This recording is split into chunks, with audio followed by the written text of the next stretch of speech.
Welcome into the RotoWire Fantasy Soccer Show. We have a 10-game slate over at DraftKings. Yes, 10 games at DraftKings. What is the date on that? May 24th? I don't even know. I can't calculate days. I'm Adam Zdroik, joined by Mo Hendy and Ryan Belongi. Welcome in, guys. If you're looking for underdog stuff, we did an underdog video about a month ago. We're gonna have another one with Jack Burkhart. Maybe a week or two. We'll see what happens there. But happy Thursday. We're talking Thursday. We've had about, 5 press conferences Thursday. There's going to be 15 more. I don't know how much that's going to matter for things because a lot of teams don't have anything to play for. But Ryan, how's it going? You ready to win another King of the Pitch? Oh, man, I hope so. Yeah, it's going well. Fun time in the soccer world. We got Champions League final coming up. My Arsenal just won the league. Big 10-game King of the Pitch slate, always really fun. My favorite slate of the year. And then World Cup on the horizon. Like you said, we're going to have another underdog show. We've been drafting best ball. Mo's flashing his Spurs gear. It looks like they're probably going to stay up.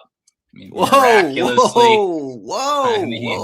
Yeah, I mean, that's awesome. I got to be honest. I didn't really want Spurs out of there, but I don't really want West Ham down either. But there's a lot of bad vibes going on right now. Look at the magnanimous Ryan Belongia after his Gunners secured the title. You love to see it. So I actually went for a combo today. This is Spurs, but this is a France jersey. Shout out for the World Cup coming up. So I'm excited for that. But before we get to that, we have this really exciting slate. I don't love it as much as Ryan because I'm not as successful as Ryan on it. But I do find it really exciting. It is probably the most exciting day of the year, even if of the EPL year anyway. Even if we don't have as much to play for going into the last day, I was very disappointed to see the title not go to the last day. And I will be a bit nervous. I appreciate Ryan's vote of confidence for Spurs, but if there's anything that would be completely and totally Spursy, it would be grabbing defeat from the jaws of victory, finding a way to get relegated when the chances of doing so are very low. So I'm hopeful, but anything could happen. I think that's Mo, very much don't sell yourself too short either. If Bruno didn't hand off his 85th minute penalty to Christian Eriksen last year, you would have got third in the King of the Pitch. So, I don't know that it was that's running bad. I think right there. Was that last year? Yeah, that was last year. Christian Eriksen was 1 year ago. Holy cow! All right. It was Adam. I don't know if you remember it. It was just the most improbable, tilting thing. It was everybody knew Bruno's on penalties. He had, I think, taken the last 10 or something. He had already taken one in the game. In the game, yeah, he had taken one in the game. It was just I think a thought that he picked up the ball and he was like, man, well, Eriksen's leaving. Here you go. And I was like, no. I had to look up Eriksen because he was in a relegation fight today. Wolfsburg 0-0 in their tie against Paderborn. So shouts to Eriksen. He's getting a lot of love on this show right now. But we got a lot to talk about here. But rotowire.com/soccer. We'll have, I don't know, maybe there'll be some articles up if you're interested in reading things. But this show will pretty much encapsulate everything. If you're not subscribed, we got World Cup stuff coming up. Podcast is the code. PODCAST. Yes, the code is podcast. That's what you need to know. But we're going to go game by game a little differently. Because it's really about what these teams have to play for, who cares about anything. Aston Villa coming off a title on Wednesday, celebrated Thursday. Arsenal not training Wednesday or Thursday, coming on, I think, training on Friday and Saturday. A lot of situations, half the teams probably, we have no idea how they're going to line up. We probably only know how 6 teams or so are going to line up because not many teams have something to play for. So that makes things a little bit fun talking on a Thursday ahead of a Sunday slate. So we're going to try and make sense of what managers are going to do, how many players are going to go 90 minutes, how many players are going to go 45 minutes, which players in Arsenal are going to start and go 45, like Saka and, I don't know, Havertz, something like that. But let's start with this first game here. West Ham, they need to win. Leeds. Their odds have actually gone up from earlier in the week. They're now the 4th biggest favorite on the slate. And I don't know about you guys, but I can't trust in West Ham as the 4th biggest favorite on the slate. 1.82 implied goal total. Home against Leeds, who have a few injuries to deal with. How are we looking at this one here for West Ham? Castellanos came on last game and blasted 8 shots in like 60 minutes last game. Are you just looking at West Ham here and not even worrying about Leeds, Ryan? Yeah, I think it has, like you said, the fourth highest total or the 4th biggest favorite or whatever. It has quite a bit to do with those Leeds injuries. They have a lot of guys out, actually. Like a bunch of their best players are out, right? Aronson, Bogle, Goodmanson, Okafor, Stach, Zdroik, so I get it. And West Ham's one of the only teams that have motivation. They have huge motivation. Obviously, they need to win to have any chance to stay up. Castellanos, his goal against Newcastle was awesome. They were awful against Newcastle. I don't know. I don't have much faith in them, but it's nice that they have something to play for. And that Leeds lineup, I really liked Leeds when they're healthy, but they're pretty banged up. So I can see getting to West Ham. I think guys that could go off, like Bowen or Somerville, I think will be low owned. The forwards are cheaper, and I think you could hunt for goals with Castellanos or Wilson. Someone like Diouf, I don't know. He seems okay too. Probably no interest in Leeds. What do you guys think? Yeah, I think that's all right. I think the biggest red flag, so the green flag is they have the most straightforward need or job for this weekend, right? They just need to go out and win, right? Nothing else will do. Anything else gets them relegated. So they are fully motivated to go for it. On the other hand, they are West Ham. They've spent 37 games being subpar, despite what I would say is a impressive lineup. I mean, Mateus Fernandez has been linked with a number of big moves, and people have been calling him a great player all season, despite being part of a pretty bad team. And you could say that for a lot of the other guys as well. I just looking at the price tags, Bowen 9.3, Somerville 6.8, it's not much value there. The Castellanos shout out, I think, is tempting just because, Adam, as you said, this guy just shoots, right? He never seems to go anywhere near 90. It always seems to be a sub before the 70th minute, which is the concern. But you also think, either they're leading and he has scored a goal, or they're not leading and he's firing shots as they chase the game. So that one I'm interested in. I don't know if I'm interested in much more. Yeah, I think you look at West Ham, they're either going to score goals and try and hold on to the lead, or they're not going to score goals and they're going to rack up a big floor. So you'd probably lean more with Bowen and Somerville in terms of that big floor. But Callum Wilson went 90 minutes last week because they needed goals. If they don't get that goal, but on the other end of that, 3,500, Castellanos is 5,900.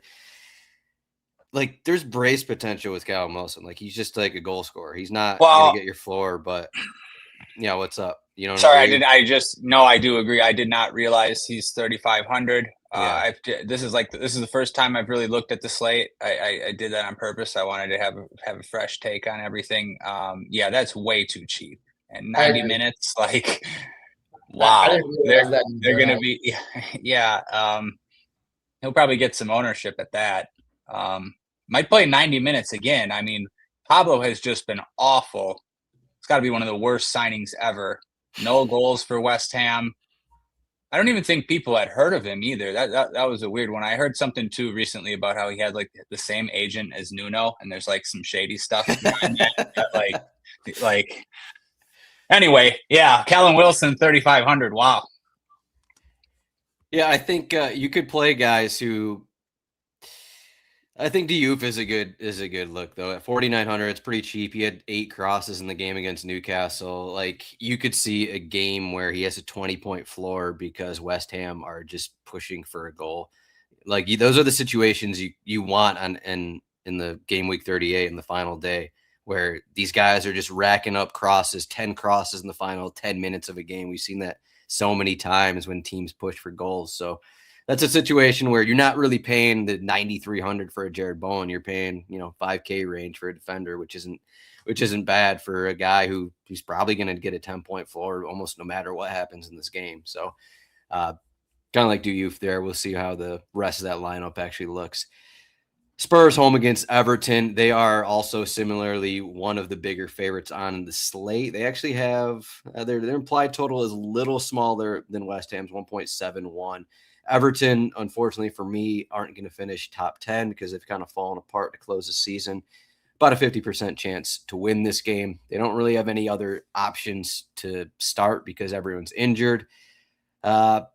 We'll give it to you, Mo, here. Do you want anyone on Tottenham based off of these RDZ, these De Zerbi games they've played? There really hasn't been a ton of floor.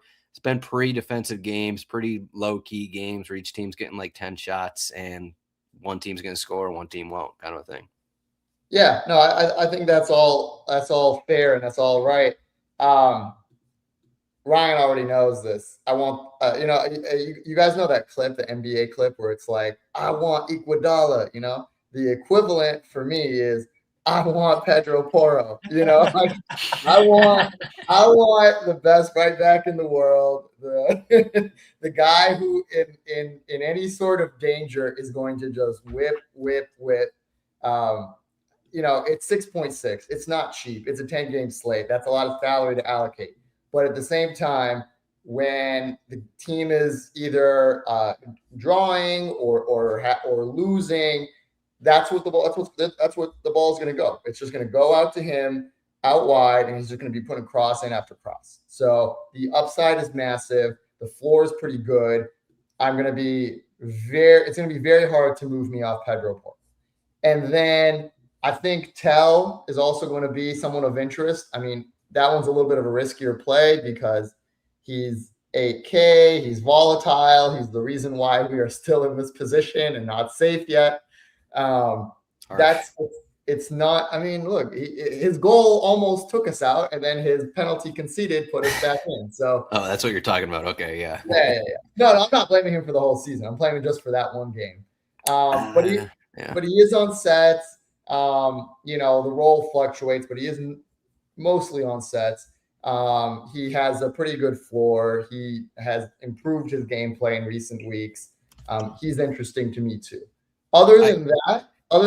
Mo, do you know if Madison would take over Tell when he comes on? So when Madison came on last game, he took some, and Porro took, I think, another side. So he will take over a component of sets. It's not guaranteed that he takes over all of them. Right. Okay. So probably Porro still on. Yeah. And then the last shout out I got to give, there's obviously a lot of things to discuss, but the last shout out I got to give is 3.9 Conor Gallagher. I mean, De Zerbi loves him. The team loves him. He's really come into his own. They've moved him up the pitch to attacking midfield instead of, more in defense. That's where he's anticipated to play. He could play somewhere else, but that's where he's anticipated to play. High upside, not too low downside. Someone I'm really interested in. Ryan, I was going to ask you about Gallagher, 3.9K. He's like one of those guys that will score a random goal in a game like this for cheap. 7 fouls committed the last 2 games, but what are your thoughts? Yeah, it seems okay. I mean, I'd compare him to Callum Wilson, right? Or like I was going to say Kolomoani too. Kolomoani's $100 cheaper. I would think he has a better chance to score than Gallagher. Probably, going to be like lower owned, I would think, than Wilson. Got to at least consider that. I think you got to consider Richarlison too. Probably going to play 90 minutes. Their most likely goal scorer, brace potential. I agree with everything else Mo said. Porro's got to be one of the best defenders on the slate. Tell has a big upside if he gets a goal to go along with his floor. Yeah, not much to add. Is there any chance Matters could get the start? No. No. Did you see the shot he had in the box where he took like an extra step, an extra second when he could have shot? I actually didn't, but Okay. I believe it. Yeah, he's fragile. He's not ready. He's not ready to start now. It's probably a bit early. He's now played 2 weeks. The first time was 5 minutes. The next 21 minutes. I think. I agree with you guys, but the unique circumstances. Yeah, you might be pushing for it. I don't know if he'd actually be an upgrade at this point. I would love the storybook ending of Madison coming to save our season. That would be pretty nice. I mean, he's got to be an upgrade on Colomwani, Adam. Yeah. Maybe not, though. I guess you could stick him in the opposite corner. Players. I guess you could stick him in the corner, yeah. I was going to say, I don't know about y'all's impression of Colomwani, but nothing has hurt his stock in my eyes quite as much as watching him be unable to do things for Tottenham. Do anything? He doesn't have a shot the last 2 games. Week in, week out. Conor Gallagher has more shots than him. Yeah, and Conor Gallagher is just, frankly, twice the player he is. Sorry, Colomwani. If you're following the pod, I'm sorry to be, really trashing you here, but. Any thoughts to Everton, Beto 6,400, Garner automatic 10 points, which you don't really care about in this slate, but Garner 7,600, Dewsbury Hall 7,200. Just same situation as Leeds. One team wants to win the game. Everton, how many chances are they going to get? So, yeah. Have y'all watched this Merlin guy this season? Because I don't know anything about him, but I did see he scored last week in one of the higher scores. Yeah, he's a wizard. It was a lucky deflection goal. Yeah, it wasn't really a real goal for the record. It wasn't. It was he's good physically. He's like a big, strong, athletic guy that can run. I don't know much about his skill, but he was in the German league, didn't play too much. He looked okay out there though. He's not a DFS. He's not a DFS player, but Moyes thinks he's better than Dwight McNeil. He probably is. Yeah, 9 fouls committed in his 3 starts is kind of what you need to know about the potential of a yellow card for him. Yeah, not going to play any Everton guys here, I don't think, just because 10-game slate here and, Spurs are the team. But James Garner had a great season. He was on a ton of winning lineups, really good player. Yeah, probably in the England national team.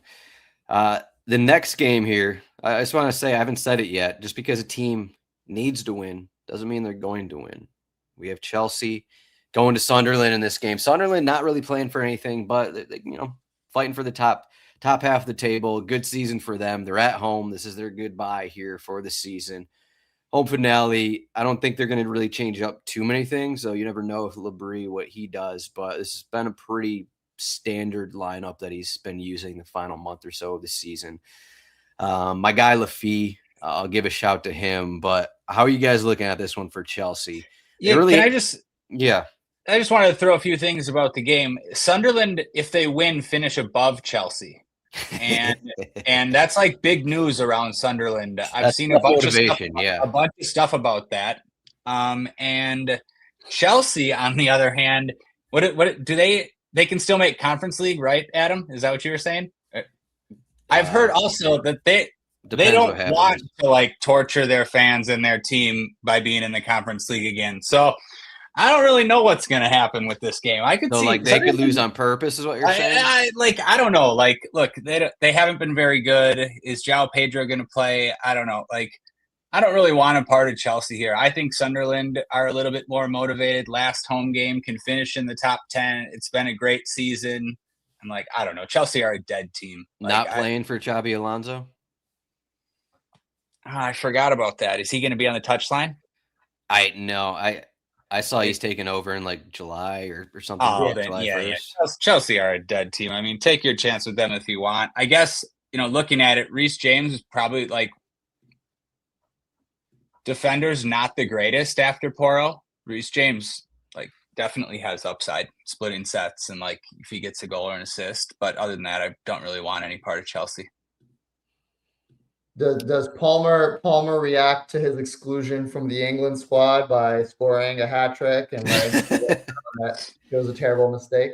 Yeah, I mean, we've seen it before with him. That's a good shout. I'm just seeing that he's 6,900. So if I don't hate that. We've seen it so many times with Cole. He does it with penalties sometimes too. So like it's cheaper than we've ever seen Cole. So I think that's fine. Yeah. I think for my brand, I prefer Enzo Lafie for 100 more at home. He's also on PKs. Yep. Yeah. I like Enzo. I mean, he's really been red hot end of the season. It's Enzo on Enzo violence, but I like the Enzo Lafie over Enzo Fernandez. I will say, looking at the table, I think Chelsea surprisingly have a shot at Europa League if they win. Okay.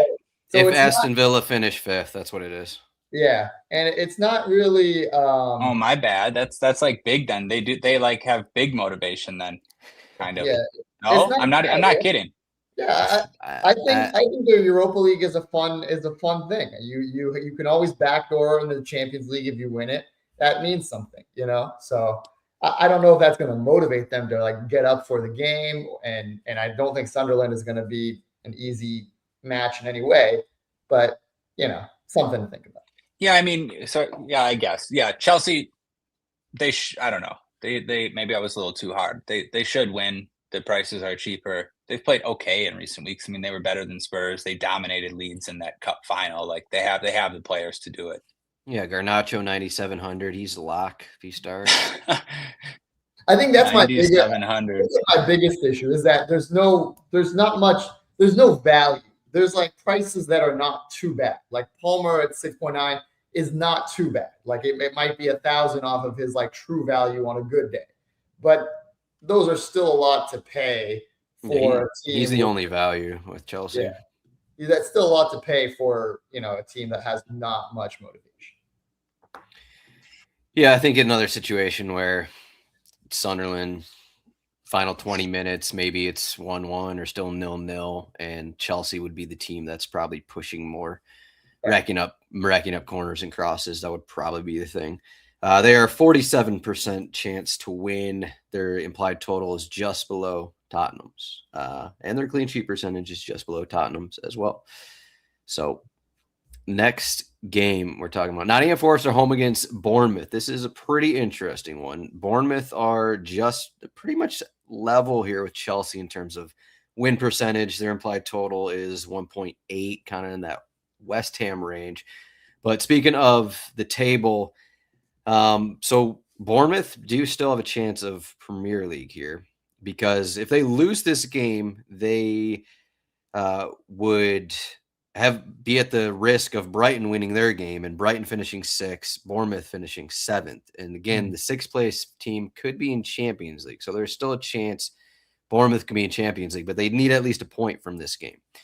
So that is the main thing here going into this. How much does it mean? Nottingham Forest, they have a few injuries. Vitor Pereira already said he's not going to play anyone who has any doubts. So we're probably going to get, a different center back than Murillo. Luca Nett's probably going to start again. We'll see if Gibbs White is in there with his busted up face still. Zangari hasn't been healthy to close the season. So there are some things there with Forest. I do kind of like Forest here in their home finale because they've closed the season pretty well. They're scoring. They're a team that has scored goals in bunches this season, at least to close the season. But I think this could be a game where both teams score, even though Bournemouth are the only team with actually something to play for. But you got any thoughts on that, Ryan? Yeah, I'll disagree with you a little bit. I would side with Bournemouth here. Yeah, Bournemouth have been on fire. Bournemouth are flying, and like their players are getting tons of hype, and they still have something to play for. Forest have good players too, and you're right, they've been playing better. It should be an even game. I probably expect both teams to score too, but I would lean Bournemouth. I think they do still have a chance to get in the Champions League. That would be enormous for them. Junior Krupi's the talk of the town. His value is skyrocketing. Going to get a big move. Ryan made the Brazil team. Ryan Belongi. Yeah. I don't think so. With an extra A. Yeah.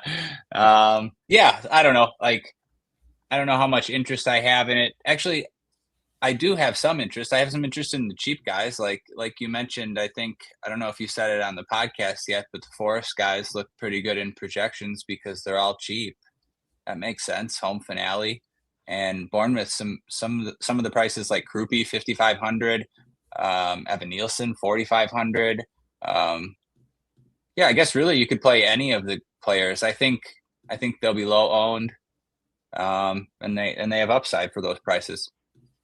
I think the thing about Bournemouth is pretty much no one really has a floor outside of Alex Scott and Tavernier. And then those guys don't score the goals. It's Ryan and Krupi, maybe Evan Nielsen. Those guys are scoring goals. They just have no floor. So it's like, okay, that's why Krupi's numbers are goal 12 points, 14 points. Tavernier is getting the 8, 10 points, no goal or assist. That's kind of the bad thing in terms of DFS. So do you have any other take there, Mo? Yeah, I really don't. I didn't really have much interest in this game until I learned that Bournemouth has a chance at Champions League, which just blows my mind. But yeah, like I don't know. Amari Hutchinson's price isn't bad. He did take sets last game, 4,900. I like his game. I was a big fan of him at Ipswich Town. Like outside interest, there is some, but not a game I'm very invested in. As far as I see it, I see a home team that secured,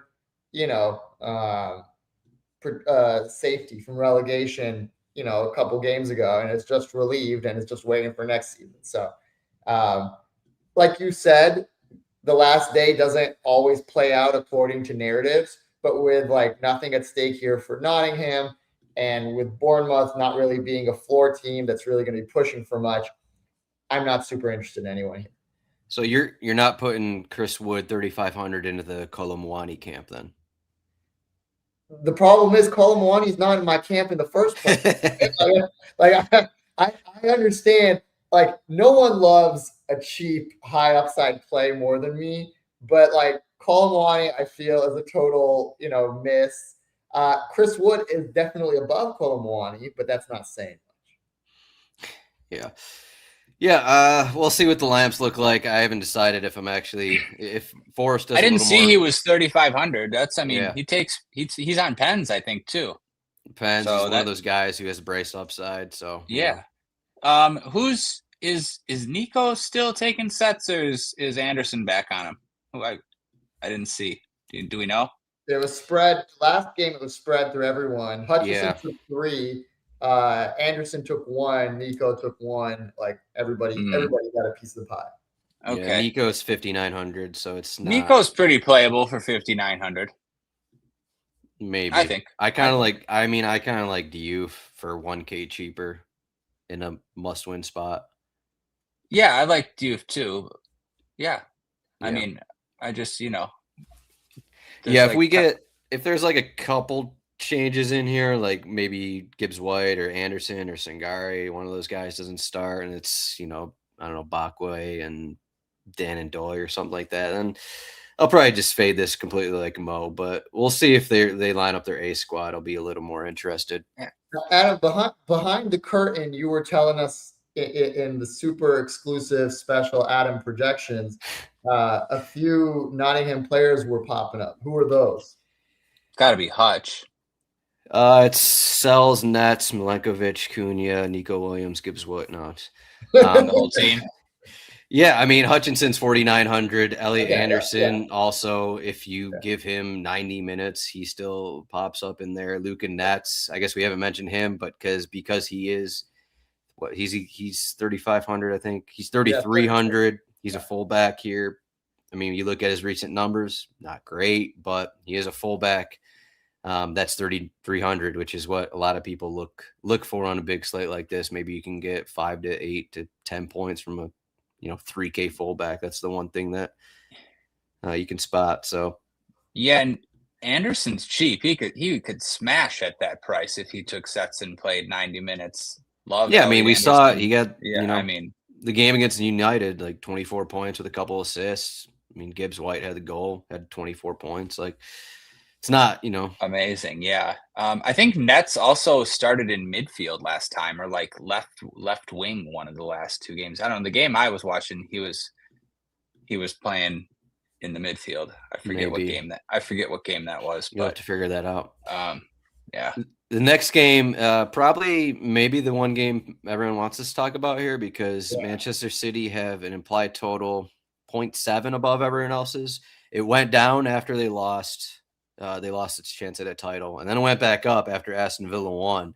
I don't know why it moves around that much, because even if Aston Villa lost, it didn't really change anything for this game. No, I think it changed a lot. I think if Aston Villa lost, they would have started like basically the A team, and now I think they would have gone for a win at the end of the season. Kind of, because they still weren't guaranteed Champions League. I think Liverpool Liverpool makes it with a win and a Villa loss. No, still 5th place though. They already celebrated Champions League. Really? No, 5th wouldn't. I didn't think 5th would have got champion. Anyway, 5th is getting Champions League. 6th 6th has a chance to get Champions League if Villa finish 5th now, because they won Europa League. Yeah. Okay, maybe I'm wrong. Anyways, sorry. I think they're starting like all the bench players. The lineup that you have up there, I don't think Morgan Rogers is going to start. I don't think Tielemans is going to start. But yeah, I think Tammy Abraham, Sancho, Ross Barkley, Douglas Luiz will start over Tielemans. Like those Villa starters are like still partying right now. Do we see Harvey Elliott released from his chamber of I heard he's like not allowed to play or something anymore. It's something weird. Yeah, he's not allowed, because if he plays one more time, he's going to be signed for Aston Villa, is what it is. Yeah. I thought he played 10 league games and he played 4, and the coach was like, I just don't care for this guy. But I've heard it much. I'd say the only thing about a full 11 rotation is that the last time Villa even rotated some of their guys, like Rodgers and Tielemans, still started in that game against Tottenham, and they had the worst performance of anyone of the season. And if they bring out a full, completely different 11, like they could lose 10-0. Like, I don't know. Man, you're right. That's why the total's creeping. This spot's really annoying. It's really annoying to have 0.7 higher than all the other games. I don't know. I'll defer to you guys on it. I see Haaland and Doku. I mean, who knows? I don't know. Do you have any thoughts, Mo, on who's going to start here? Yeah, I mean, I will say all the guys are the most are expensive. Like Doku and Haaland are the most expensive forwards. Cherky is the most expensive mid. So at least you got to pay for it. But like you said, Adam, like 5-0 is in play here. It's also Pep's last game. I mean, like the motivation's there for City. Mo is like the City king, though. He's won like a million City slates. So let's throw it to Mo. Yeah, it's a weird one. It is very annoying because, again, going into the last game of the season, if they had any motivation, I think this would have been such a no-brainer smash spot. With them now only being motivated to give Pep like a fond farewell, I mean, that's something, but it's nothing like what they had before. And I also don't think we've really seen the City team smash anyone this season. I mean, they're also depressed because they just lost the title on Tuesday. Right. And like even in the games where they do play well, it always feels like it's like a pretty tight first half. Then it gets opened up. It finishes up 3-0. Like nothing that impressive. So having said all that, Ryan is right? Like the prices are expensive. On the other hand, we've been identifying value left, right, and center. Every team seems to have a 3K midfielder that's a fine play, a 3K striker that is also a fine play. So I think I do have some interest. I think Haaland is going to want to, register a good goal total once again. I don't think he's in play for any sort of league leading. What's the goal scorer table look like this year? He's already won it. Yeah, so I don't think he's really in play to race ahead of anybody by scoring, but I do think he's going to want to score some more. Cherky hasn't started in some time. I think he's going to want to play well, get some assists as well. I would say those might be my top interests. O'Reilly is unfortunately, as he has been, I think all season, a defender playing as midfield, although now he's like a defender. Like he's a defender playing his midfield in DFS, and now he's a defender playing his midfield in real life. So that's not great. I know Ryan's favorite Doku is also worth shouting out. It's been a great season for him. He has the goal upside. He has the assist upside. He's been connecting with Holland really well. But, to the point that I think y'all were making, rotation is very much in play, right? They don't have anything to play for. They have a deep bench. Everybody might want to get in on the action. Foden is a little depressed at being left out of the England squad. Maybe he wants a goal. So do I love any of the plays? No. Do I think a couple of them are worth it? Yes. Yeah, it's just I can't really make a suggestion of who I think is actually going to go 90 and who's going to be subbed off until I see actually who's playing. But I'd say you got to assume Stones and Bernardo Silva are going to start because those guys are saying goodbye. But also Stones is 2,600. I'd say don't fall into that trap because he's going to be subbed at the 59th minute to hear the clapping for him, hear the cheers for him. So I'd say Stones and Bernardo are probably going to get subbed off early because it's their final game for the team. But other than that, there's no way of knowing. Semenyo probably go 90. Holland could go 90. I mean, who knows? These guys could get 5 goals in the first half, and none of this matters. Just as Ryan said, kind of a difficult, kind of a stupid situation right now, and we'll see what the lineup looks like. And a decision. Semenyo got subbed at 59 minutes against his former team last game in a game they needed to win. So you can't really trust that anymore. Cherokee, people thought he would start the last 2 games and didn't. You can't trust that for minutes. I mean, he's got upside if he scores. Doku, he's got the big price tag. There's no real reason to play him 90. Honestly, if I'm gonna play one, and coming from me who usually doesn't, I'd probably play Holland. Just he might play 90, and he's just got a hat trick upside. Could actually win you the slate. But it's a tough one. Yeah, he almost seems most likely to go 90. Mm-hmm.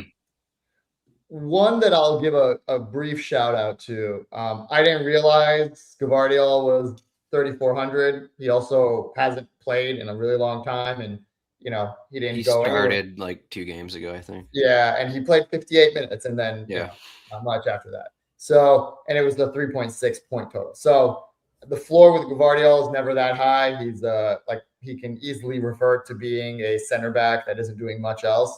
But if they're going to smash, Villa, if that's what we're thinking is on the cards, 2 assists, a goal, not out of the question, which at 3,400 would absolutely have you among the very top. So if you want to go a little crazy in GPP, not a bad consideration. One more question for Ryan. If we get Aitner starting on the left wing there, like we saw recently, you're going to play him for 5,500?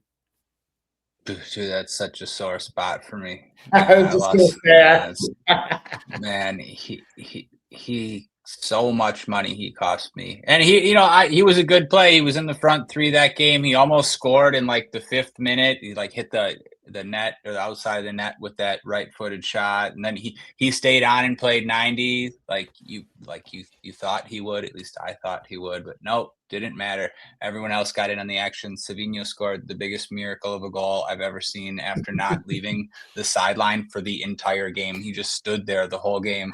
And then Cherokee makes the sickest run ever and the sickest pass ever, and Savinho closed his eyes and hit a right-footed toe poke into the corner. But thanks for that, Adam. Sorry. Anyways, I thought about that and no, probably not. But I don't mind it. There'd be upside there. I just feel in this game there's Gavardiol might play, O'Reilly might play, but I guess it's a similar situation. Maybe he's one of the least important players. You could leave him out there. If you land on the City guy that gets left out there, it's a pretty good spot. The other thing though, what if this Villa team, you mentioned they haven't rotated at all. Now you got the freshest team in the league out there with a bunch of players who want to prove something. Maybe they just shut down City. These guys coming looking for a move. Haven't seen any minutes in a while. Maybe this game is just a little bit of a stalemate. I mean, Like their backups are Tammy Abraham, Jadon Sancho, Leon Bailey, Ian Matson, Tyrone Mings. Like these have been good players at some point in their careers. So I guess you could look at it like that. But all right, next game. Liverpool home against Brentford. Liverpool don't really, I mean, technically they're not safe, but they don't really have anything to play for here. They are the third biggest favorite on the slate. This is one of the higher implied totals. I think both teams is a spot. Both teams are going to score. Liverpool's defense has been pretty bad. This is the goodbye for Mo Salah. The legend in DFS has had a pretty bad season. He's 9K. I'd be surprised if he was popular, but I don't know how people play anymore, so he could be popular. Szoboszlai is 8,900. You guys have any interest in this game? Kind of a weird one. Also, Andrew Robertson's final game here, he's 4,100, but just these guys, like 60 minutes are in play for him. So even if it like you like the spot, like Robertson's 4,100, if he's getting 90 minutes and taking sets, yeah, but I don't know. I don't know if I can get there with that. Do you think that Liverpool sets work the same way that Manchester United PKs work, where it's like last game of the season, so let's give them sets on both sides? Do you think that's how Arne Slot thinks about it? I think he's thinking about his job right now more than anything. Yeah, short answer for me is no. Szoboszlai is on most sets, and he is at 9K, which is just too pricey. Salah farewell game narrative is fun, but he is also 9K, not very appealing. Gakpo as a striker has not been something that's been really rewarding for him. So unless we get like a cheap rotation spot, I don't really have much interest. Curtis Jones is always, I still remember like one slate last season where like he was, again, showdown 4K, 3.5K, something like that.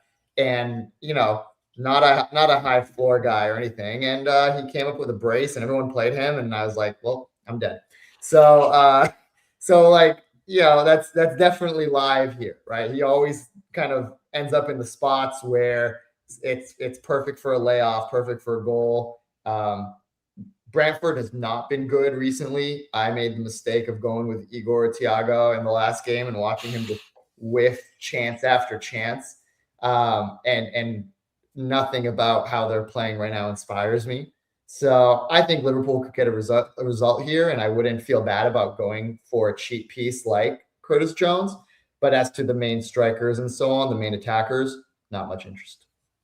Ryan, Mo said Szoboszlai was unplayable at 8,900. I actually think that if this is like an up and down game with goals, like this is like a 30 spot for Szoboszlai because he is the one guy who's going 90, and he is the guy who, in addition to stats, like he is, the guy for Liverpool. He probably won player of the season. I don't know, but he's been their best player of the season, and he is one of the guys who I think could pop off. If this game has goals, like Szoboszlai, I think will be involved. Yeah, I have some interest in Szoboszlai. A little bit more interest probably than Mo in general or than you in this game. I think there's something with the farewell narratives for Salah, like definite brace potential. Could actually see him playing like 85 minutes and then like getting the ovation. Getting subbed at 60 is possible too, like you said, but so is 85, I think. And yeah, Szoboszlai, like I don't think he's a lock for 90, but I think he's a good chance at 90. And yeah, a game that should have goals in it. So some interest. I just want to point out he's fresh off a hamstring injury and he went 60 minutes last game. So I don't who Salah. Okay, that's fair. That's fair. Ahead of the World Cup, I don't know if he's going 90. Yeah, okay. I think he could go 75, but yeah, but probably not 90. Yeah, more interest in Sobo probably because he's got the floor. So you're right. If you get the goal, then he's got the big upside. Mm-hmm. Next game, I don't really have too much to say about this one. Fulham are home against Newcastle. Fulham have been bad to close the season. Newcastle have been better because Will Asula is scoring goals. Let's look at Will Asula's price. He's 8,800. Okay. We were early on Will. Big Will. Was that a year or two ago? I don't know. Man, I'm happy for Will, man. Dealt with injuries too, scored some awesome goals. I seen him take a couple direct free kicks recently. I couldn't believe that, actually. I did, but I guess he has that in his locker. I mean, yeah, happy for Will. Not going to touch him here for 8,800. I'm not going to play any Fulham players. They've been awful, and the prices are low. Like they could do it. Guy like Harry Wilson. I'm probably not going to play any Fulham players. They've been really disappointing. Wait, right. I have to ask. You're not going to play Anthony Robinson on PKs? Man, that was annoying. That was annoying. No, I'm not. I guess though, not the worst play. I guess now that we know that he's taking PKs, but maybe he wouldn't have if Harry Wilson would have been in there. I'm not sure, or if Raul Jimenez would have been in there. I'm not sure. Big Rick in the show, Castagna. Yeah, he's been okay. Has he? 39. He's okay for 3,900. Yeah, 10.4 last year. Yeah, was against Wolves in the best matchup.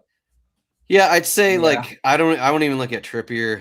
Like I was positive he was going to have a good game against West Ham. He didn't. It's just not there. He's done. He's done at Newcastle. No, probably be subbed off early. Yeah. Lewis Hall off the England snub. Did Lewis Hall get snubbed? I think he did. Yeah, I think that's one of the ones. That's not the worst. He'll at least play 90. That's not the worst. He's been fine. If Bruno Guimaraes was 6.5, I'd play him, but I'm not touching him at 87. What a stud Bruno is. Yeah, he's been awesome, and I've watched most of those Newcastle games. Unlucky not to just smash. Unlucky not to have goals in those games. So close in a few spots. Yeah, he's been awesome since coming back from injury. He's been awesome. Excited for him in the World Cup. Excited to see him in the World Cup too. Taking a little of him in best ball. Otherwise, it's pretty much it. I'd say maybe Jacob Ramsey because he's kind of playing that left role that Joelinton plays in. And that guy always finds himself, somewhere on the left side of this box, and he's 3,800. So he's another one of those guys. Probably good for 90 because he's young and healthy. So, if you're just looking for punts like that, random punts that no one else is looking at, that would be one right there. Yeah, good shout. I captained him in the last Newcastle showdown. Still lost because I didn't play Big Will or Will Tomate. But what are you gonna do? Willock actually as well because Tonali got hurt in that last game. He could start as well. So that's another thing to look at. All right. A couple things. First, I think Ryan is among a very, very limited handful of people who would call Lewis Hall's exclusion a snub.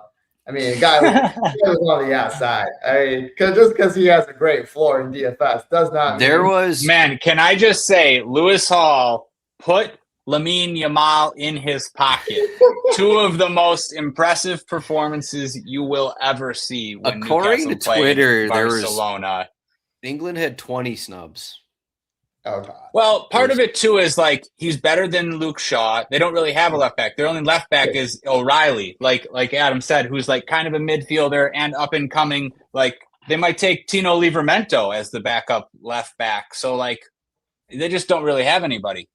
Dan Burn, I've heard Dan Burn's name mentioned. That's why I was saying, I would bring Lewis Hall. Dan Burn made it, I'm pretty sure. See, that's what I mean, Which is outrageous. I do think it is outrageous. The second shout is that it's not an exciting play. It may not be a play to go for on a 10-game slate, but at 4K, Sasa Lukic has gotten an 8.4 game after game. I have seen him hit up to 15. It's not a bad shout. He has it in him. He has it in him. If Harry Wilson is not in, which he probably will be, but if for some reason he's not in, then he has way more sets. So can I just say something? I'll even throw on to that. Like I said, I wasn't going to play Fulham, but without Tonali on Newcastle, it makes Fulham guys more playable. Really does. Tonali, he's a killer in there, and he kills 4 points. And you ever see Will Aquino play? I'm a big Will fan. I've probably seen him play hundreds of times for the Arsenal. But no, like Tonali is a big reason why Newcastle suffocates some teams. Yeah, speaking of the Arsenal, this game, Crystal Palace, there's going to be some rotation, and anyone is in play to be subbed at 45 for them. Arsenal, I'll ask Ryan what he thinks about this lineup. I think they're still going to go pretty strong because it's Sunday to Saturday until the Champions League. I don't know if, you want a completely don't play your projected starters in the PSG game. I don't know if you want to go that route. We'll see. Man, I would say if there's no way Saka is starting. If this is me, you don't think? There's no. I mean, I don't know what he's going to do. I have no clue, but I don't see any reason for Saka to start. Declan shouldn't start. Eze's not going to start. Gabriel and Saliba. I don't think any of the main players are going to start, actually. Imagine if they got injured before the Champions League final. Like, Arsenal have nothing to play for. They've been out partying, too. I really can't see it. Martinelli's got to start. I think most of the backups are starting. Mo, any thoughts on this game? I want nothing to do with this game. Yeah. Help me out. I'll let you guys finish and that before I'll talk a little more about it. But I did watch Palace, I think a week ago or so, and Pino's just been getting subbed super early. Brennan Johnson, my former Spur, has been pretty darn useless for Palace, showing why it was a great bit of business to sell him. Sorry, Brennan. I appreciate your goal in the final against United, though. But yeah, I just don't have the interest in any piece here. Strand Larson did rip a few shots. He is a high volume shooter. We're not playing Crystal Palace, Mo. We don't have to go into this. We're not playing Crystal Palace. I mean, look, I'm not touching Arsenal. What is Lewis Skelly's price? Probably 3 something. I didn't even looked at any of the 3.5. Do that. 3.5. Still can't convince me to play him. I'm out. Yeah. Okay. The other stuff I was going to add is that Palace have the Conference League final on Wednesday, so I think they're taking this even less serious than Arsenal. But look who the starters are. Palace's team is night and day. Like if Wharton and Kamada start, they're so much better and different than if Will Hughes and Lerma start. So yeah, if you get that Will Hughes Lerma lineup and some other backups, and then if you can pick the Arsenal guy that goes 90 minutes, then I think it's you might be able to do that based on the lineup. We can't really do that. So maybe one-offs, but I'm with you guys. They're this isn't really a game to have interest in for the most part, unless you can find the guy that goes 90. I take it back. I think you could play Kepa too. I think you could play Kepa if you landed on him. I wouldn't mind that. I take it back. Yeah, I don't think Raya's going to start Adam either. Sorry. I do know the guy on Arsenal who I will absolutely play if he starts. Ryan, can you guess who it is? I mean, I feel like you're going to troll me. You're going to say Mosquera or something. It's Mosquera. Oh, man. Yeah. Starts at 3,100. The man racks up peripheral points like nobody's business. Ryan has experienced this firsthand on several occasions. He, for some reason, even though he's not the flashiest or the prettiest attacker in any way, shape, or form, he gets up there. So it was 9.9 last week. I don't know the other game I saw him playing, but he got decently high in as well. 3.1, I would do it. I'm not saying I will do it, but I could do it. I would do it. I'm not saying I will. I'm not saying I will. One thing I'll say on that is Mo is right. It's good price and everything, but similar to how Koundé is good when he plays next to Yamal. Part of the reason is because he was playing next to Saka both those times. So when Madueke is in there, it's not going to be quite the same. Yeah, I agree with that. But he's 3.1 though. You're right. So sure, yeah, clean sheet upside too. Yep. All right, on to the 2 best teams in the league. Burnley are home against Wolverhampton. There's still a chance for, I think, Wolverhampton to top Burnley here, but actually, let's look at the odds. Let's see where they're at. Burnley 1.53 in play total. Wolves 1.4. Okay, there we go. Pretty exciting game. Jane Anthony, Zion Fleming, brace upside. There you go. Those are the plays. I'm revealing it here. Those are the plays. Mateus Mane, floor monster, may have the best floor of anyone in the league, playing for the worst team in the league. There's the answer. If you're looking for someone to play, I just gave you some free plays. Ryan, are you in or are you out? I mean, Mo's laughing, but like most of what you said is like pretty accurate. And I actually like any team against home to Wolves is a good spot, right? So like I actually think the best spot of the season for Burnley, and they've been playing well. I just like the relevant players. Like, there's really not many, but the guys you said, like, coach is Mike Jackson. Like, what else do you need? Sure. Start with on the other side with Mane, 7,100. Yeah. Good price for a guy who's going to take at least half the sets. Well, Bueno wasn't in there last game, but if Bueno starts half the sets and goal upside, Mane has looked awesome. He could get him. He could get a move to a bigger club. Could easily stay in the Premier League if he wants to. I don't know what's going to happen with that. So yeah, I think you could definitely play Mane. I don't really have any interest in other Wolves guys, although I'm sure they're cheap, the forwards, and it's a good spot for them too against Burnley. And then yeah, I actually expected Jadon Anthony to be more expensive because he had been, we've seen him like 9,800 and 9,600 on some of these recent slates, and he takes sets when Ward-Prowse doesn't play, and it seems like Ward-Prowse isn't a starter anymore. So 6,100, you could do worse than a Jadon Anthony. Look, yeah, the other thing back in my reasoning, this last team these times played 3-2. So these teams can score, it turns out. Even though they don't score, they can score, it seems like. I do want to echo the Mane shout. He is a baller. He's balled out at least a couple weeks now. I think he will do that again tomorrow. Not tomorrow, sorry, this weekend. I do have interest in him. I also want to believe, I don't think I should. I absolutely shouldn't, but I want to believe in Muller Wolf. I think he will be subbed again, but at 2,600 in such an easy game, man, it would be nice if he just gave you 7 points and, did something. He is going to the World Cup, if I'm not mistaken, I think for Norway. So, Yeah, he's your guy. There's quality there. Will it show this weekend? Probably not. Will I play him this weekend? Probably not, but I want him to do well.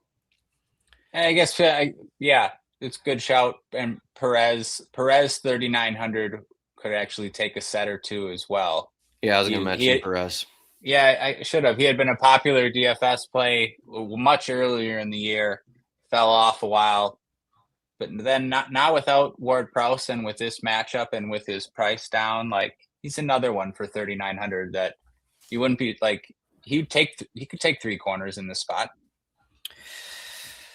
I already mentioned him, but Zion Fleming, 5,100, sub 5%, scored a brace against Wolverhampton last time. He probably has 10 goals this season. No one even knows who he is. He's scoring goals for Burnley. Best matchup of the season. He's 5,100, listed as a midfielder. Could go 90 here. He's had a really good season, I think. No, he's a forward in the game. I think. No, he's not. Midfield only. Yeah, you're right. You're right. The only reason I laugh every time you bring him up is because it just sounds like a FIFA regen name. Like it sounds like like you're 10 years into the career mode on the game, and all of a sudden Burnley's playing Zion Fleming against you. That's just the vibe I get. I think that he's kind of like a kind of reminds me of Liam Delap, but maybe if Delap could play football. But I just mean like he's that type of player. He's like in the air, headers, like some. He had a really good goal earlier in the season. Yeah, he's brace upside. You're not really lying. I mean, he's the most likely of their players to do it. Did you see Delap break Jed Spence's jaw with that elbow the other day? I mean, that was wild. Damn, that he took out our possibly our best fullback. Yeah, Udogie's been good. I heard Spence, though, is still going to suit up for it's that big of a game. He's suiting up with the fractured jaw. Off the bench. That's my guy. That's my guy. Last game. Can I do the Adam? Can I wear the Adam hat for this one? Mm-hmm. I'm just gonna put on my host hat reel here. Okay. So this last game, I'm upset that it is the game that I'm upset that Brighton is playing United, and I'm upset that United is playing Brighton, because on the last day of the season, this is who I would like to take ownership. I want ownership of both of these teams. Like, you can see the numbers are favorable. It's a high total and whatnot, but they just show up. They show up in these games, these end of the season games. So I'm upset about it. But do you have facts to back that up? Do they show up? Yeah, I check King of the Pitch winner Ryan Belongia's lineup for the last, 3 seasons. Bruno, and actually before that, if you go to I don't know his name, but Moneyball, if you go to Moneyball's lineups, it was all Bruno Fernandes. Bruno Fernandes shows up on the last game of the season every season. You can quote me on that. So I think this is a great spot, but not a great spot against each other, right? They are, let me put it this way. They are on the cards to limit each other. They are also on the cards to have like the absolute best 4-3 game of the end of the season, right? Which way will it go? I don't know, but that's a possibility. Adam, what are your thoughts on this game? Where do you have interest? Where do you think it goes? 2022, Man United were playing for top 6, and they lost 1-0. So yeah, but tell me Bruno's point total for that game. Well, I'm not gonna argue Bruno here. He could get the outright assist record in the Premier League. That's pretty much all that needs to be said. He's going to be going for that. He is a guy who, I assume he is a guy that's going to want this assist record. He's 9,400. I assume he's just going to be sending in balls anytime he touches one. And he's just going to rack up any kind of numbers. That said, Brighton have, let me pull it up one more time. Brighton what am I looking at? Brighton still have a slight chance if Bournemouth lose to get that 6th place, which would be a Champions League spot. So Brighton still technically could have a Champions League spot. And if they lose, I think they would actually they have a possibility of being knocked out of any European spot. So a pretty relevant game for Brighton. Also for Manchester United, we saw a little bit of rotation 2 weeks ago at Sunderland, where Casemiro didn't start. Mason Mount was in the midfield, Zirkzee. And they didn't look great. Let me look at Bruno's numbers in that one. 10 points at Sunderland. That's fine. So I get what you're saying about Manchester United in final games, but I think there's still going to be some rotation here, which I'm worried about. And Brighton still have something to play for. United don't. So that is the one worry there. Ryan, what do you think? Yeah, I hate that they're playing each other like Mo said. That's really too bad. I think Bruno gets overlooked here like he normally does. Like last year, I want to say he was like 9% in King of the Pitch. Last year it was against Villa, right? Just sort of like a neutral, not great spot. I guess this kind of is too. But yeah, Brighton have been good recently and like not a great team to play against. I've been really impressed with the way they play. They like really impressed with their manager. Yeah, it's unfortunate, but like it's Bruno and he's going to be low owned. So it's going to be something I'm considering for sure. Probably no one else from United. Let's see, Brighton. I mean, De Kuiper's been showing it the last 2 games. I guess he's an option. Probably no other interests. Gross, but I'm not going to do that on a 10-game slate, One thing I would say, I would be very surprised. I hear you that United have nothing to play for and it's just the end of the season. I'd be very surprised if this is the lineup that we see rolled out. I think is basically what they did 2 weeks ago, though. Why wouldn't it be what they do now? I mean, were they any good 2 weeks ago? I mean, they've already said Casemiro has played his last game. You think it's just Casemiro moving out of the lineup and no one else? I think so. A couple of things. First of all, I think Mason Mount continues to trap me, and he, despite being really cheap, doesn't do much, right? So I would be surprised to see him get that last game. I would think Casemiro does get in there.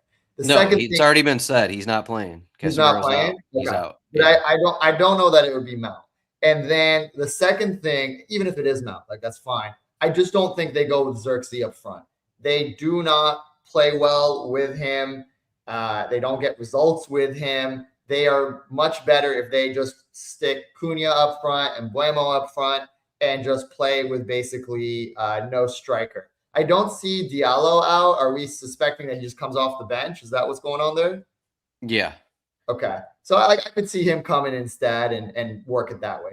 I think if that is the result, if we don't see Xerxes start, I'm going to have a lot more interest in it because to me, it will signal that the team cares about securing some sort of result.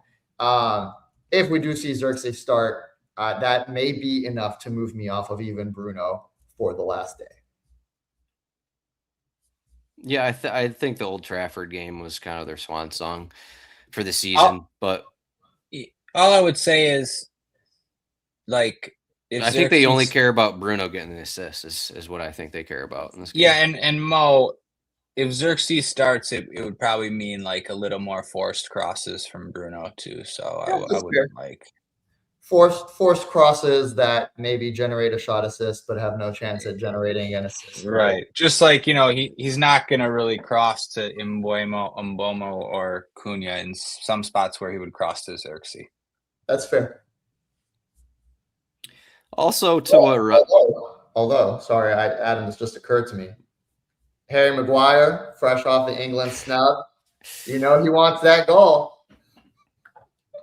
Yeah, not last goal, but one more goal for. Is Carrick coaching for his job? Have they said anything? I think he has it. Yeah, I think he has it. That came out earlier this week, I believe. Okay. Yeah, I would like Kuiper a little more. Diego Gomez came back last week from injury, so that kind of changes up like some minutes a little bit. We'll see if Diego Gomez actually starts because it was Kadioglu playing in the more forward role to Kuiper, and then Veltman was in there, so that could take away some minutes for De Kuiper, but he's closed the season well, so I don't know why he would be subbed off early. I still would say for Gross at 7,800, it's not like a 9K price where they could be a situation. Like I said, like there still is a chance where a win here would, get Champions League for Brighton. So he had an 18-point floor. Like he can do 18-point floors is kind of what I'm getting at. Yeah. And 7,800 is not crazy. Throwing an assist or something in there from Gross. I think like he is just cheap enough that you could fit him in your lineup to where, okay, here's 15 points plus whatever, and not have him ruin your lineup, I guess. Yeah, you could. Yeah. And Hinchelwood's 5,900, the one of the goal scorers here that doesn't have a floor. But what else? You guys have anything else here? We went through every team, almost every game. And well, I think what stands out, yeah, and it kind of goes with your argument, like for why using Gross might be okay. There's not like as many locks or smashes. There's standouts or obvious ones. We've had that on just about every other King of the Pitch slate. We've got you knew who was going to be chalky, at least some of it. It might be a little different. Like at least this for the expensive guys too. Like all the expensive guys we went through, there's some doubts or some. Yeah, there's some doubts for all of them, really. So yeah, I think that's kind of cool. And yeah, you can make an argument for any of those other floor players that have like decent price tags, like a Gross or whoever, I don't know who else we talked about, like Elliot Anderson, those types of players. Yeah, it's kind of what projections show as well. It's kind of like some of the popular guys. It's like. They're not going to. And honestly, Adam, like you said, like 7,800, if you get like 14, say, that could be optimal so many times. Yeah. Like you just need to fill a spot, and you hit some big scores in other spots. Yeah. Mo. Yeah. Who's your favorite goalkeeper? My favorite goalkeeper. Tell me it's Tell me why it's not Max Weiss. Does Mo even know who he play for, Mo? I had to look for a second. It's not Max Weiss because Mateus Mane is going to score a brace this Saturday. Okay. Yeah. So, I mean, to answer your question first, I think probably as it pertains to keeper, probably West Ham, Tottenham, or maybe What? I don't know. Maybe I'd say West Ham and maybe who else? I don't know. Whoever starts for Arsenal, maybe. I was gonna say Darlow. I mean, unless you're playing Callum Wilson, like give me all of the West Ham shots that aren't gonna go in. That's a good shout. Yeah. So a keeper in the West Ham Leeds game. Yeah, Darlow's fine. I don't know. Like I always like hate projecting which keeper I think is going to like defy the odds. But sure, Darlow I think is a great shout. Yeah, you know what? I'm even convinced by it. Like I think West Ham and I think Arsenal have very good shots at clean sheets, but in terms of just someone who would break the slate, Darlow stands out. I'll give you that. Last year I won King of the Pitch with Pickford. He dropped like 25 or something. I want to say he was 3,700, a massive dog away to Newcastle. So yeah. And then at one of the other years, they played a 4K keeper against City. They won and kept a clean sheet. I mean, there's going to be another year. It was against United. Yeah, that was Brentford against Man City, and Everton won 1-0 against Newcastle last year. Yeah, who was technically playing for Champions League, but they still got in even with the loss because Chelsea also lost. So I think Villa lost. A couple cheap keepers are going to put up good scores. It's hard for me not to say, like, I wouldn't mind Raya for 5,400. Like, neither team has much to play for, but Arsenal's just so much better and should win that game. But yeah, the cheap guys have upside. Like, even Leno for 4,500 at home, something like that. Some save upside and win upside. I don't know.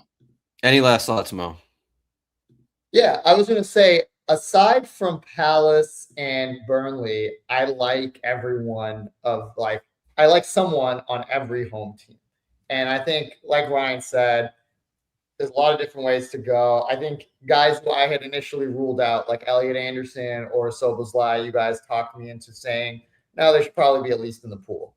I do think at the end of the day, what wins you the big GPPs, what wins you the king of the pitch is getting the goals, right? You're not going to play a bunch of Sasa Lukic types and get there.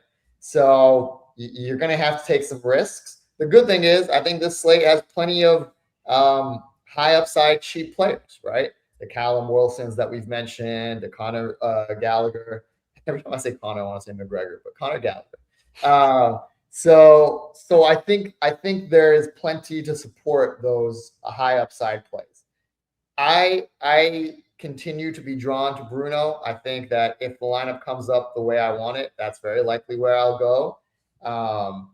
But I think there's many ways to skin the cat, and I think as long as you invest in the nice and good upside cheap plays, you'll have a strong route to doing really well. Ryan, anything? Yeah, I don't think anything more than I said. I don't know. We got 6 people still listening live. Yeah, no, just good luck. I think flag plant, Ryan. No, I can't flag plant. I don't know. This is what I'll say. I don't know yet. That's the thing. That's what I'll say too. Like, both times I won King of the Pitch, and I'm sure this year's going to be the same. Last year was like, I made lineups on Thursday night, liked them, thought I was going to go with it. Then we did a podcast. I made all new lineups on Friday night, liked them. I was like, okay, I'm going to go with this. I made all new lineups on Saturday. Okay, now I'm set for sure. I figured out everything. Then Sunday morning, I made new lineups again. So like the same thing's going to happen. I mean, that's how I like think about the spots. like, I don't know. Like, it's just, that's my process. I don't have a flag plant yet. I came into this podcast on purpose, not really knowing that much. I wanted it to be that way. I'll go back to the drawing board tonight and tomorrow and hash out some stuff, check out the press conferences, check out the line movements, try to figure out who's going to play 90 minutes. And then, like, you don't want to get too set in stone because probably going to get some big surprises on the last day. We normally do. You might rule out some teams who start shitty lineups, or like, you might be able to figure out who's going to play 90 for City or Arsenal or anything like that. So I wouldn't want to be like too set in stone at this point. And I wouldn't like tell people if I was either, probably, but Very true. Adam, can I add one thing after you're done with your bit? We're just getting a question about Minta. You guys have any thoughts on him? I think he's fine. Just 7,200. He just loses no corners with Gross and De Kuiper is the thing. Yeah, Adam nailed it. Like, I think he's fine, but it's like he loses corners when De Kuiper's in there, and those like 5 extra crosses really help him. He did have a ton of crosses last game, but that was like a rare scenario that game. I watched that whole game. Like, they should have. They blew it, but yeah. They were chasing all game basically, and then blew it and kept chasing so hard. Like Gross scored a ton of 4 points in the last like 7-8 minutes. So it's a little like misleading. But for what it's worth, in kind of Minta's defense, we're seeing 11, 5, 13, 5, 12. Like the scenarios where he's just firing and crosses are not so rare. He is. Yeah, you're right. You're right. If you leave him on, you could get that scenario again here too. Yeah. So one thing I wanted to say was we threw out a lot. That's it. The time is up. It's a good night. Look at that. I'm about to give everyone the secrets, and Adam wants to cut it off. You hate to see it. What do you got? We have given out so many like scenarios. And I think like the important thing is to like commit to the ones you believe in and not try to chase them all, right? Like if you are a big believer that like City are going to go and smash in that last game and win 5 or 6-0, build a lineup that reflects it, right? If you think that Brighton United is going to be that 4-3 or 5-3 game, take pieces from both sides that will lead you there. And if you think, like we have mentioned, that maybe all the games just have, decent results such that there's like 1 or 2 star players from every game, then, allocate your spread accordingly. I think there's a lot of different ways to go, but what is not going to get you results is to try and cover everything without like a real plan of how you see the last day unfolding. Exactly what Mo said. Great call. Great. It's a great way to finish. Yeah, I'm going to keep going though. I do want to say because I think Bruno is going to be the most popular player. Do you really? Yeah. Who do you think is going to be more? I mean, or Haaland, I guess. No. I don't. I actually don't know at all. I don't know. I think it's going to because the assist, just because of what he's done all season. Like he's not 10K, and I like. Do you guys don't agree with that? I think he's going to be really popular. Like he's going to be the guy. I think.